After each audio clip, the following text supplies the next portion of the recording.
एक साधु की कहानी। बहुत समय पहले की बात है, एक छोटे से गांव में एक साधु रहते थे। वे तपस्वी और परोपकारी स्वभाव के थे। साधु का जीवन सरल था। वे एक झोपड़ी में रहते थे, नदी किनारे स्नान करते और दिन रात भगवान की आराधना में लीन रहते। गांव के लोग उनकी विद्वता और सादगी से बहुत प्रभावित थे। वे अक्सर साधु के पास अपने जीवन की समस्याओं का समाधान लेने आते थे। साधु भी सबकी मदद करते, लेकिन कभी किसी से कुछ नहीं मांगते थे। एक दिन गांव में एक धनी व्यापारी आया। उसने साधु के बारे में सुन रखा था और उनसे मिलने का निश्चय किया। वह अपने साथ सोने और चांदी के गहने और ढेर सारा धन लेकर साधु की कुटिया पर पहुंचा। उसने साधु से कहा, महाराज, मैं बहुत धनवान हूं, लेकिन मुझे शांति नहीं मिलती। कृपया मुझे बताएं कि मैं कैसे खुश रह सकता हूं। साधु मुस्कुराए और बोले, धन और सुख का कोई संबंध नहीं है। यदि तुम सच में शांति चाहते हो तो इस धन का मोह छोड़ दो। व्यापारी ने कहा, मुझे ये धन छोड़ने में कठिनाई हो रही है।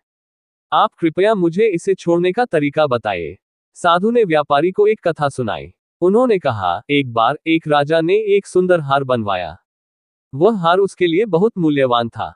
एक दिन हार खो गया। राजा ने पूरे राज्य में घोषणा की कि जो भी हार खोजेगा उसे भारी इनाम मिलेगा। सभी लोग हार खोजने में लग गए। एक किसान ने देखा कि एक पोखर में हार जैसा कुछ चमक रहा है। उसने पानी में हाथ डालकर उसे निकालने की कोशिश की, लेकिन वह हार नहीं मिला। कई बार कोशिश के बाद भी उसे हार नहीं मिला। फिर पास से गुजर रहे एक संत ने उसे देखा और कहा, पोखर में नहीं, ऊपर पेड़ पर देखो, वहां हार चमक रहा है। ये सुनकर किसान ने ऊपर देखा और पाया कि हार वास्तव में पेड़ की शाखा पर लटक रहा था। वह पानी में केवल उसकी परछाई देख रहा था। साधु ने व्यापारी से कहा, तुम भी इस किसान की तरह हो। तुम्हें लगता है कि धन और संपत्ति में सुख है, लेकिन असली सुख तुम्हारे भीतर है। जब तक तुम धन के मोह में फंसे रहोगे, तुम्हें शांति नहीं मिलेगी। व्यापारी ने साधु की बात को गंभीरता से सुना और कहा, महाराज, मैं अब समझ गया हूं कि असली सुख धन में नहीं है। कृपया मुझे इस मोह से मुक्त होने का मार्ग दिखाएं। साधु ने व्यापारी से कहा, हर दिन सुबह उठकर भगवान का स्मरण करो और अपने धन का एक हिस्सा जरूरतमंदों की सेवा में लगाओ। धीरे धीरे तुम अपने भीतर शांति महसूस करने लगोगे।